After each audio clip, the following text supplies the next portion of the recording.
to direct your attention to page 1, when you said, I wasn't angry with your mom on June 2nd. I drank heavily and went to bed and have no recollection of her attack. Is it your testimony that you now have a recollection of the attack, even though in this letter you specifically said you remember nothing? No, not at all. I'm not going to sit and air out the details of the conflict with my stepchildren or children. That wasn't the purpose of this letter. It was to say it was an alcohol-induced event and leave it at that. Okay. Well, that brings me to an interesting question. In one of the letters, you specifically talked to Skylar about the infidelity with your ex-wife. Was that the kind of thing you talked about?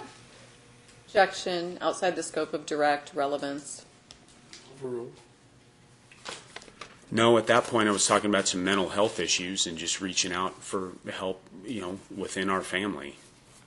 I mean, I don't see the correlation necessarily. I mean, I'm not writing these letters to my stepkids to rehash details of that night, which I still, at this point in time, don't have all the details of.